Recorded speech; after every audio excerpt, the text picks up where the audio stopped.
Yes, yes, that's all I am to you, isn't it? An animal. An animal with blood on his hands, damn you!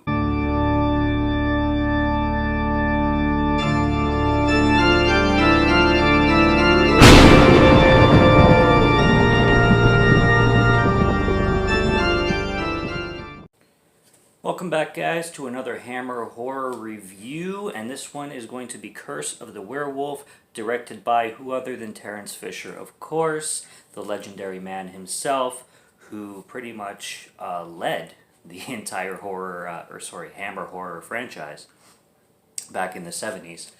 And yeah, so I just got out from finishing this one, and I love a good werewolf film when I can find one.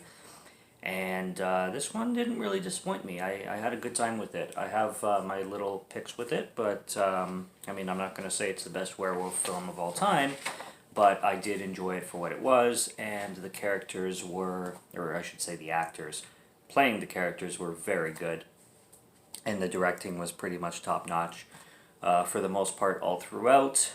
Most of the nitpicks I have with this one actually are just like personal preferences, really.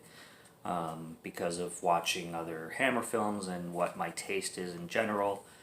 I'll get to that. But anyways, Curse of the Werewolf was released, and I didn't look up, 1961, and directed by Terence Fisher, like I said. So one of the slightly earlier Hammer films, being 1961, and good stuff. So getting into the synopsis, you get a period piece. So this film takes place in the 1700s, and you get a few timelines as well, because the story takes place over a course of a few generations. And starting off, you get this. I wrote this down because I've never heard these terms before. This Marqués and Marquesa, which is probably some Spanish terms, being that this film mostly takes place in Spain, even though the entire thing is English spoken. The entire setting is Spain. So you get this Marqués and Marquesa, which is basically this royalty couple, in a sense, and they are having a feast, and this peasant comes along, and this peasant is told that there's riches to be found in this this royalty castle kind of thing, and that they're going to treat him well. What they don't treat him well whatsoever. They treat him like shit. The entire opening of this film is just watching this poor beggar beg for food and beg for shelter, basically, and just be treated completely like shit. And this Marquess is basically a total asshole and just mistreats everybody around him, including his wife or wife-to-be. I'm not quite sure whether they were married or not yet, but yeah, he's just an absolute prick. He's treating this beggar like a rag, basically, like a piece of scum. He even, at one point, offers him to his wife, saying, "How much would you like to keep him as a pet? How much would you like? 5, 10, 15?" And just like trying to buy the guy. It's pretty awful. But then he's imprisoned because the Marquess pretty much buys him.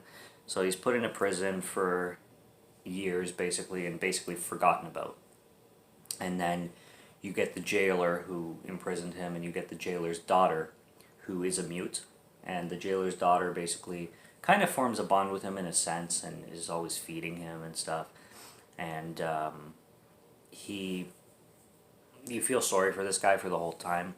And the daughter eventually grows up, and then you get one generation later, the Marquess is basically an aging guy who basically lost everybody, and the jailer's daughter, who doesn't have a name, she's just the girl, is still caring for this guy. She's an adult now, and this prisoner has been in this cage for years. Well, eventually, she is also imprisoned by the Marquess, who lost everybody because she wouldn't serve him for some reason, and she's put in the cage, and she is off-screen raped. And it's pretty sickening to see, just because sometimes what you don't see is worse than what you do see, and everything that goes on, it kind of like turns on itself. So you started to feel sorry for this guy, but then you have this young woman thrown into the cage, and you know he hasn't been around a lot, so things start to escalate, and it's just like you get that icky feeling, even though it's not really graphic. It's not a graphic film. You don't see a lot of stuff happening, but you can imply everything that's going to happen. So anyways, she ends up getting pregnant and running away, and running into the forest and living for another few years until another generation later she's found. Well, not really a generation. I think it was only like a couple, maybe a year or two. But because when she bears her child, it must have been only like 9 months, so it's not really a long time. But she's found by this couple, and this couple is named Pepe and Teresa, however you pronounce it in the film. I forget how, I think it's Teresa. And they bring in this woman. This woman bears the child. She unfortunately dies at birth, and then you have your main story involving the little baby Leon, which is raised by Pepe and Teresa. And as he grows, weird things start to happen in the village. Animal deaths, just all kinds of superstitions, kind of thing. And people start to suspect that there's a wolf around, and some wolf attacks going on, and they don't really know how to or where to kind of go, like, pinpoint them, kind of thing, because they just start happening and nobody knows what's going on except for the superstitions of werewolves, kind of thing. Werewolves is not really a normality in this world, but Leon is brought up by these people, and these people kind of start suspecting that it is Leon causing this havoc.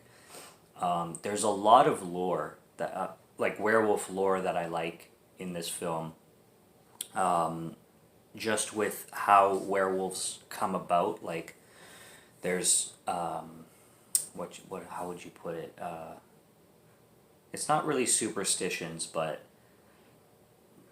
folklores kind of thing, urban legends, where if a person is born at a certain time, that their soul can be battled with a spirit, where the spirit of the werewolf and the soul of the human battle for the entire lifetime of the person. And with the full moon, the spirit is at its strength over the soul, and during the day the soul is at its strength over the spirit. And there's a lot of folklore that is told throughout the film, which is really interesting. A lot of things that aren't your stereotypical werewolf story kind of branches off into a lot more urban legend territory, kind of thing, and I really did appreciate that. I always appreciate something new in a story that's been told 1,000 times, kind of thing. But Leon eventually grows into an adult, which, again, that's where I go to another generation. This thing spans like probably 100 years. And when he is an adult, he decides to venture his own way, and he goes into another village, and he takes a job as a winemaker, or a winemaker's assistant. And apparently, according to Pepe and Teresa, he's been symptom-free of this wolf curse kind of thing for years. Probably as much as it took him to grow up, so I'd say probably 20 years, 15, 20 years.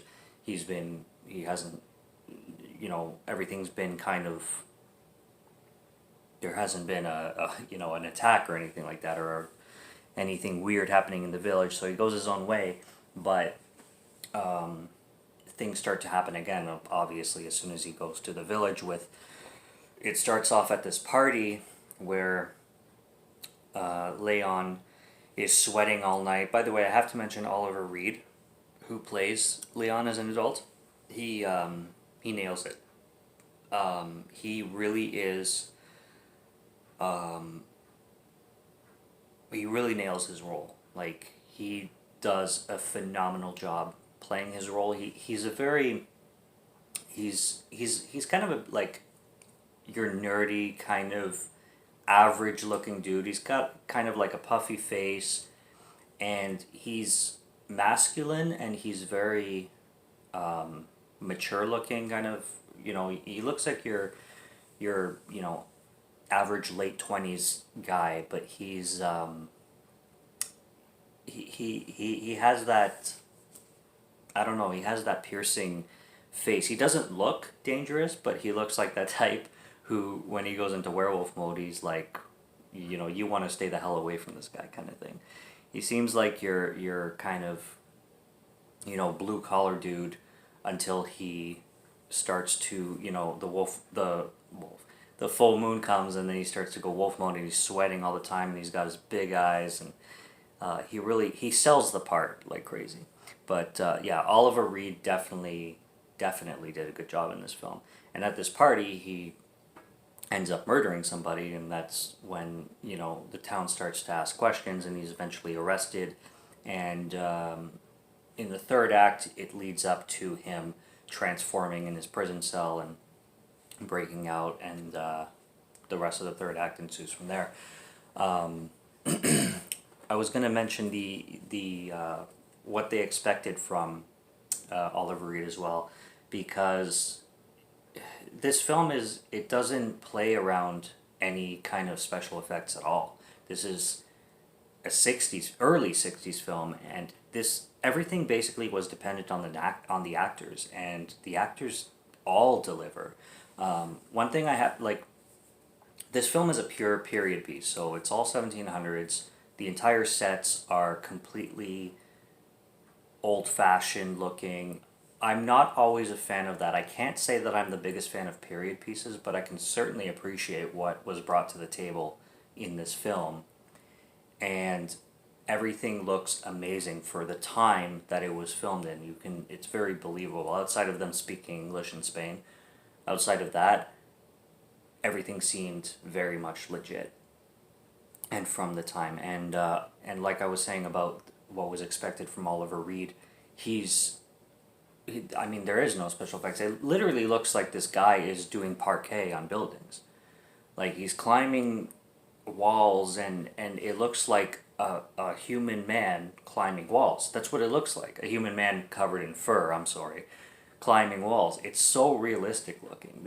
Like, Terrence Fisher, I guess, knows how to realistically portray a horror scene without using a shit ton of practical effects, special effects.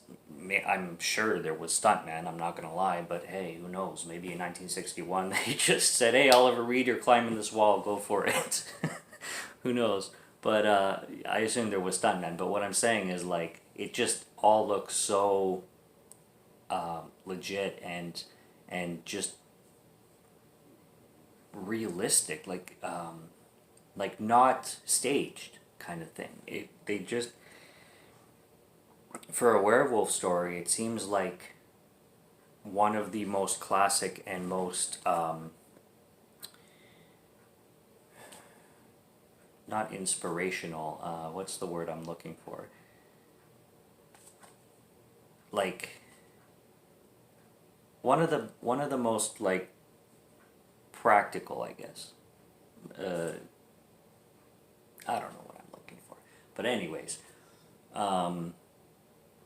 one of the original. Like, this is certainly an OG werewolf film. It's OG at its best. And it's a lot of fun, man.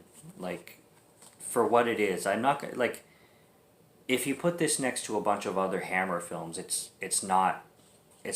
there's a lot of Hammer films that are better, that I enjoyed better, that I find better, that I thought were more well done. But I don't think that there were a lot of werewolf Hammer films, and this being one of the most popular werewolf films, period, and one of the best Hammer films made, period, it's good for what it is. It's good for what it is. I really love the original cover. Like, that's sick right there. I actually like it better than that. I'm glad I have both, but that cover right there, man, like, that's a film poster right there. That is a film poster. But like I said, I had a lot of fun with it. It's very enjoyable. It's very reminiscent of its time.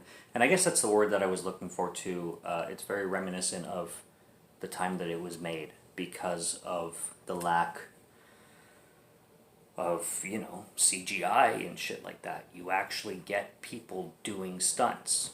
And that's kind of the point that I was trying to make, is you actually get people doing stunts and everything seemingly real, as much as they could get away with, really, because that's what it seems. Outside of the stuntmen and everybody professionally doing what they needed to do, it seemed very realistic. And like I said, about the sets themselves, they look phenomenal. A lot of attention to detail. Like a ton of attention to detail. For sure. But that's like every Hammer film. Like, you're going to get attention to detail in every single Hammer film. So, yeah, that's Curse of the Werewolf. I had a lot of fun with it. I mean, I love monster movies, so I really hope to, I mean, there's so many Hammer films, but I really hope to tackle every one I can, and I'm going to keep buying them, so there's going to be reviews coming. This series is, I hope to hit the 30s. This is, I think, number 5, but I hope to hit the 30s with this Hammer review series, and I love watching them. So until next time, until next review, subscribe to Morgan Film Fan if you like what you watch, if you like listening to me rant about movies and talk about movies, and I have a lot of fun watching them and talking about them.